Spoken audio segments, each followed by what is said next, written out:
eu sou Eugênia Guiar e é sempre muito bom estar aqui na sua companhia, conversando com mulheres sobre protagonismo feminino.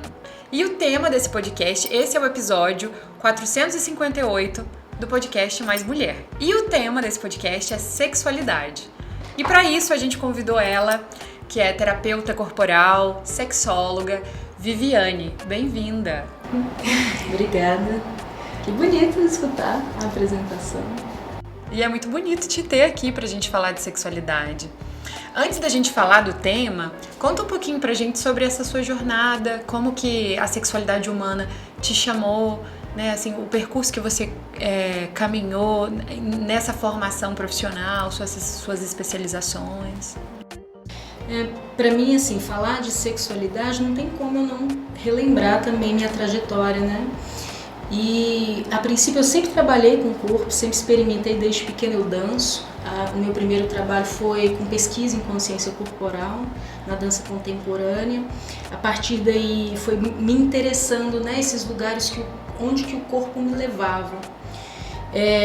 Eu fui para as artes visuais, a minha primeira graduação foi em artes visuais, então ainda assim eu trazendo o corpo e aonde esse corpo me levava dentro da arte, que começou a cutucar ali uma dimensão mais curiosa. A gente estava conversando aqui um pouco antes, né, até desse lugar do espiritual, do além, né, do que eu entendia como até corpo, que de alguma forma me levou para a psicoterapia.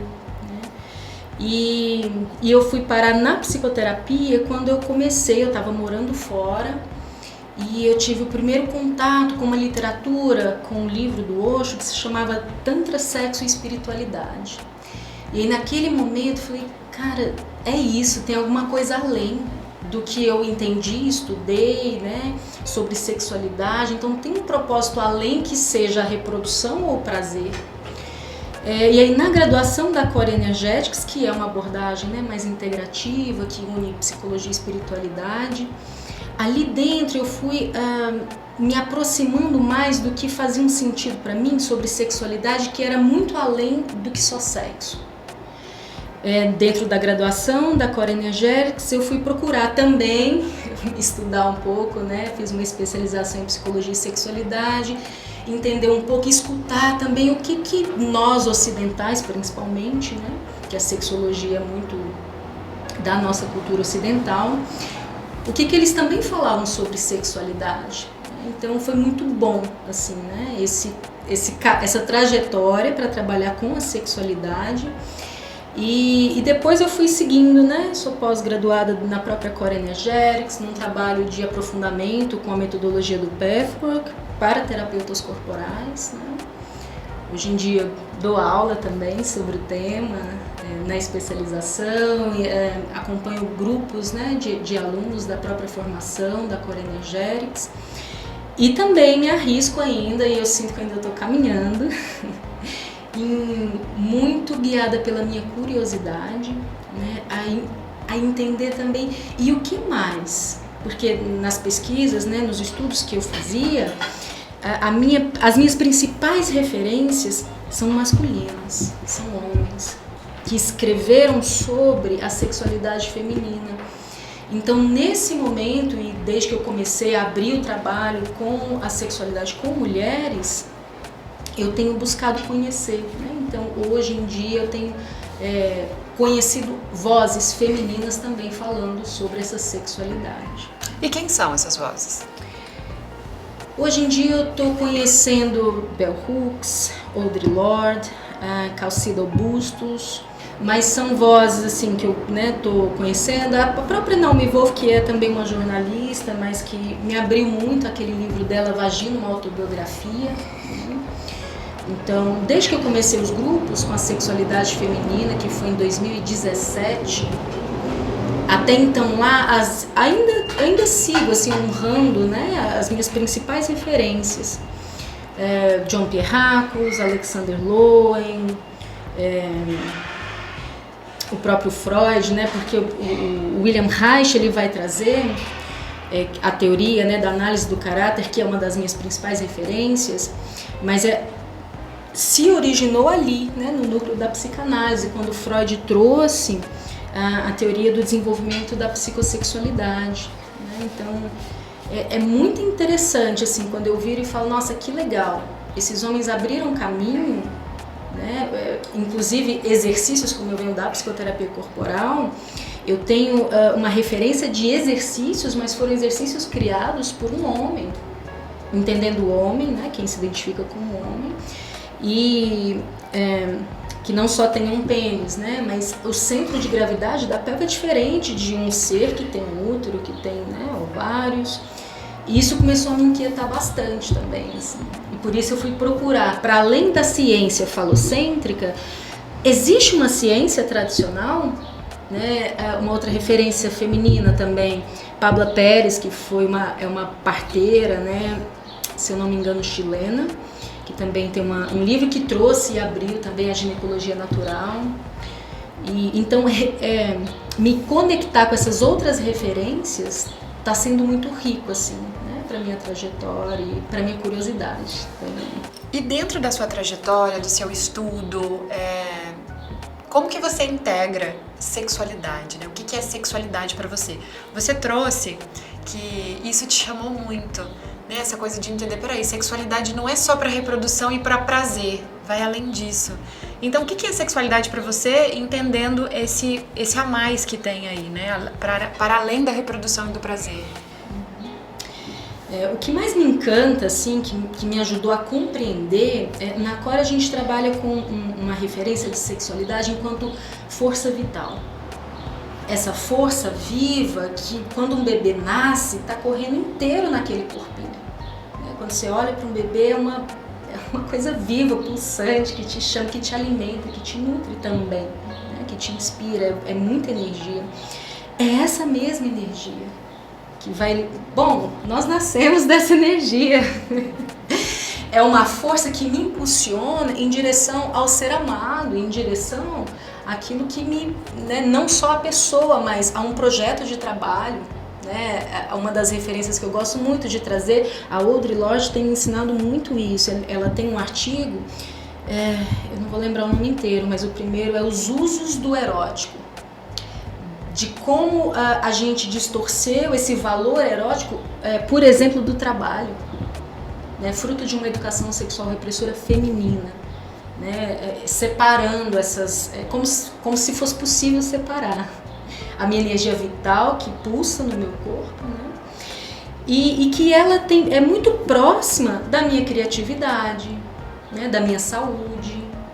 Então, quando eu falo de sexualidade, não necessariamente eu estou falando só de sexo, mas eu estou agora fazendo um recorte específico da sexualidade feminina, né? Se a gente for olhar para o corpo de uma mulher, que é o que, né, me chama, assim, uma das minhas curiosidades é como é que eu mantenho, então, essa sexualidade repressora desses corpos femininos, de qualquer espontaneidade. E aí eu vou trazer um exemplo, né? Geralmente, na educação de uma menina, hoje em dia, só fazendo parênteses, né, considerando e respeitando as várias identidades, né, os vários gêneros que estão aparecendo. Mas a educação vira em torno de fecha as pernas, tira a mão daí, é sujo. Diferente de um menino que tem um pênis, que bonito, vai, mostra, saco pega. roxo, né? Tem um saco roxo. Então é muito diferente essas informações e como essas informações começam a moldar esse corpo. Então, se eu olho para esse corpo, quais são as gestualidades na minha intimidade, no meu sexo? O que acontece no meu corpo? Eu mantenho, né, eu continuo alimentando, eu não preciso mais de alguém de fora me falando, fecha as pernas, tira a mão daí, já está dentro. E como que eu mantenho esse dentro, essa repressão dentro? Pelo meu corpo, pelo meu gesto. Eu tenho vergonha, mas eu nem sei se tenho vergonha no sexo. Na vida profissional, né? Como que eu mantenho? Eu sou espontânea? Eu posso trabalhar com tesão ou eu estou trabalhando sempre na limitação, na exaustão? Onde é que está esse valor erótico? Tá fazendo sentido? Tá demais, tá muito fazendo sentido. E pra gente trazer um pouco mais assim, você percebe que essa demanda é como você falou, né, que as mulheres têm, olhando para a sexualidade feminina, a gente tem um padrão histórico mais repressor nas mulheres. Você percebe isso na sua demanda profissional, assim, no consultório? São mais mulheres que te procuram para trabalhar a sexualidade? Olha, meu consultório individual, 80% são mulheres e 20% homens. Não desconsiderando a importância da gente também trabalhar a sexualidade, né, com os homens, masculina, mas geralmente, assim, na minha experiência, tá? E claro, também tem aí uma certa escolha, né, que eu fiz por um caminho, uma inspiração pessoal também, por reconhecer, são no mínimo 10 mil anos de patriarcado e o que isso significa. Quando uma mulher chega para mim, né, com uma queixa, não necessariamente sexual, mas uma queixa de uma grande insatisfação, poxa, não consigo ser autônoma financeiramente. Isso, de verdade, será que não está conectado com essa repressão sexual? De uma mulher não poder, né, se expressar livremente, com autonomia. São, no mínimo, 10 mil anos desse lugar, desse corpo que possui vulva, que possui útero, ter sido tão depreciado. Se a gente for lembrar, é usado como arma de guerra até hoje. Né? Se você quiser dizimar uma cultura ali, o inimigo vai criar a estratégia de machucar as vaginas das mulheres daquele local. Destruindo a sua vagina, ele destrói as mulheres e destrói aquela nação. É um relato que a Naomi Wolf traz daquele livro dela, né, que ela faz a partir, ela trabalhou alguns anos nessas regiões de conflito, de guerra, e fez um trabalho com mulheres, refugiadas, e aí ela traz muito relatos de mulheres com essas técnicas de tortura, sabe? Com o canal vaginal, né? E não só ali. Pabla Pérez também vai trazer e remontar, que é uma das coisas que mais me toca, a necessidade da consciência histórica do corpo da mulher, inclusive com os homens que estão próximos de mim, no meu consultório. Todos eles também estão muito interessados, assim, em fazer essa conexão, sabe? De falar, poxa, realmente, né? Se a gente for pensar na origem da ciência, da saúde da mulher, da ginecologia, foi criada por um homem, James alguma coisa, não me lembro, mas está nesse livro da Pabla Pérez. Ela vai trazer, né, os primeiros experimentos onde ele criou os instrumentos da ginecologia atual hoje, que a gente conhece. Foram todos experimentos com escravas, né, mulheres negras escravizadas, as primeiras cirurgias sem nenhuma anestesia e muitas horas de cirurgia. E a descrição um pouco... É difícil, assim, entrar em contato, mas ao mesmo tempo me modificou, sabe? Algo que eu tenho... Antes eu tinha... Nossa, eu não conseguia ler notícias, assim, até hoje a gente tem lugares que ainda fazem uso, inclusive cultural, da cliterotomia, né, a retirada do clitóris, desde bebezinhas. Mas depois, acho que foi isso num trabalho também do aprofundamento das palestras do PEF para psicoterapeutas corporais, onde a proposta era você entrar em contato com a negatividade que está densa, né, e operando em vários lugares do mundo. E qual era, assim, o tema que você mais evitava entrar em contato? Só nesse momento que eu fui me dar conta. Nossa, eu sempre evitei. Eu via outras notícias, né, de violência, mas eu sempre evitava, assim, de um nível que era inconsciente meu, né? Mas qualquer intervenção nas vulvas e na vagina de mulheres, eu não dava conta de chegar perto, assim. Mas quando eu vi que também era uma forma de eu não fazer contato, de alguma forma, né? Isso mudou. Eu falei, cara, eu preciso olhar para isso, para essa violência direcionada a esse genital feminino que por muitos anos não se podia nem nomear. E até hoje é difícil, né?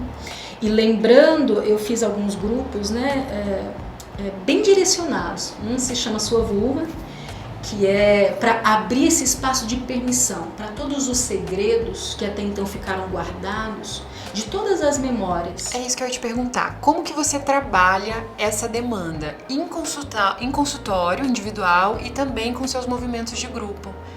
Você vai entrar um pouco nisso, né? Uhum. Sim. Assim, no consultório eu sinto que é um trabalho... ele é diferente dos grupos, né? Porque no consultório individual, muitas vezes a pessoa não chega com a queixa sexual, como eu disse anteriormente, né? Mas às vezes são queixas que o denominador comum, de alguma forma, a gente vai parar lá nas memórias traumáticas com relação àquela energia, que de alguma forma tinha a ver com prazer, com a permissão, né, de experimentar, degustar, ou a falta de, né, as carências. No momento que eu estava me expressando, desenvolvendo a minha autonomia, aí eu estou remontando, né, a teoria da libido que o Freud traz, que depois, principalmente do desenvolvimento, né, da psicossexualidade, que o Reich vai trazer a teoria da análise do caráter. Então essa é um pouco a minha referência, que a gente vai olhar é como a energia vital vai se movendo no seu corpo, né, e vai indo em direção à vida. Então essa energia vital está pulsando e aconteceu algum impacto traumático, ela vai paralisar ali, dependendo do estágio de desenvolvimento, né, que se dá aí até uma primeira fase até os 7 anos de idade. Né? Depois a gente tem mais um salto de 14 até amadurecer todo o sistema nervoso, com esse processo de mielinização, ou seja, encapamento dos nervos, né, até os 24, 25 anos. Então eu não estou deixando de lidar com a própria libido, e se eu tenho dificuldade ou não de levar ela para o mundo, porque é essa energia, né, é a própria libido que quando eu estou direcionando ela para um projeto de trabalho, eu consigo realizar. Quando eu estou direcionando ela para um relacionamento, eu consigo me posicionar. Então, eu sinto que no consultório é um trabalho, e até os grupos também, eu gosto muito de ir com respeito, com gentileza, né? Não é todo mundo que precisa, sabe? Ai, vamos trabalhar sexualidades. Deixa, a pessoa vai trazendo. Né? No consultório dá para ir realmente fazendo esse atendimento muito individualizado, né? Muito delicado e transformador mesmo. Já nos grupos eu vejo uma necessidade diferente, assim. O próprio trabalho em grupo, ele ajuda as pessoas que têm muita dificuldade também. Né? Então o grupo ele tem a sua potência, assim como o consultório individual também.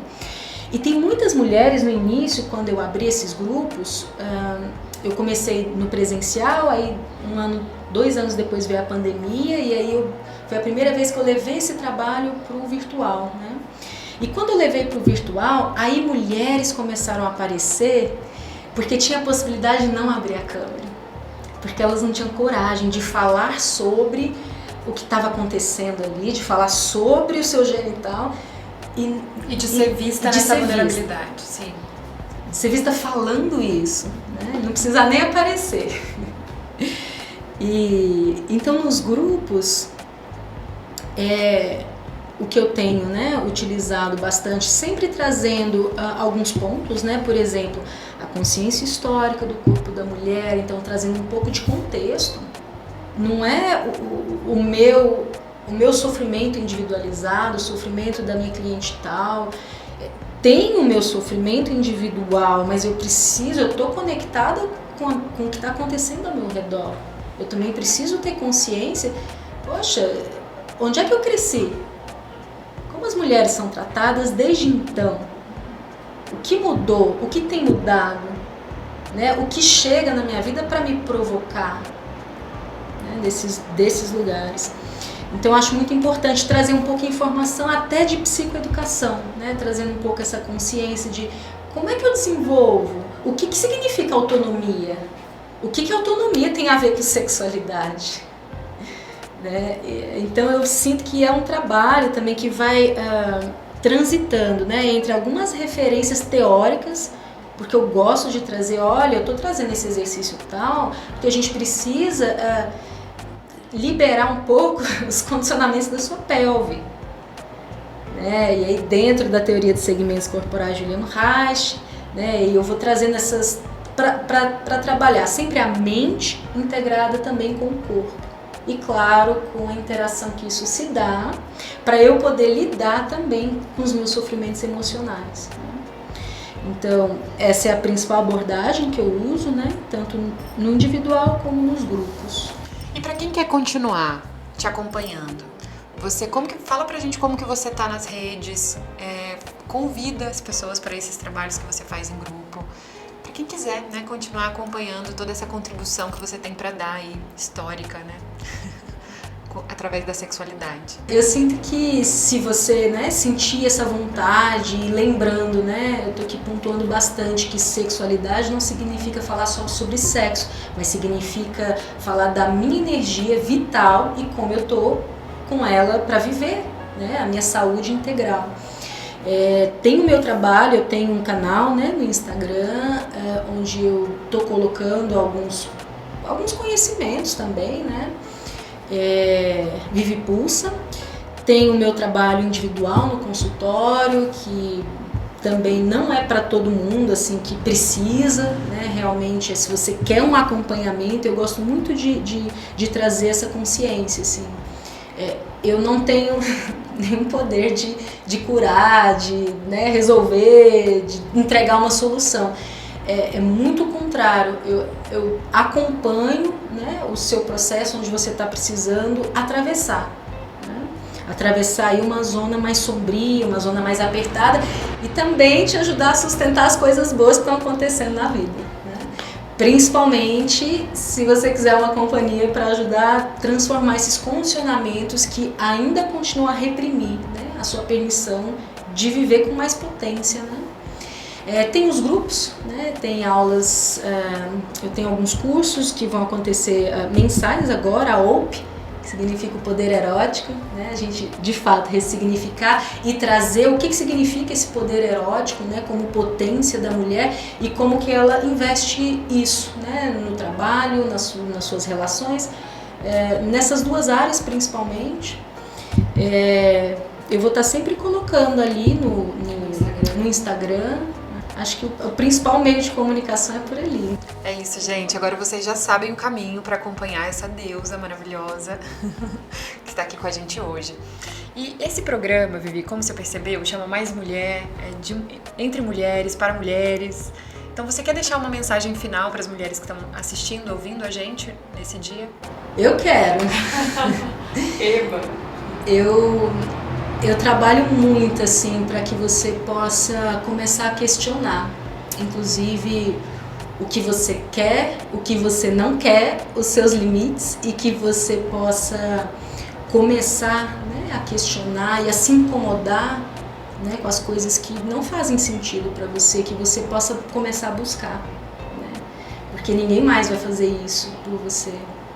Então, todo o trabalho que eu faço, assim, né, independente de onde eu esteja, se é dando aula no curso, se é dando aula na graduação, na pós, é para que em algum momento você comece a despertar, porque não vai ser outra pessoa que vai, né, poder criar a vida que você quer viver.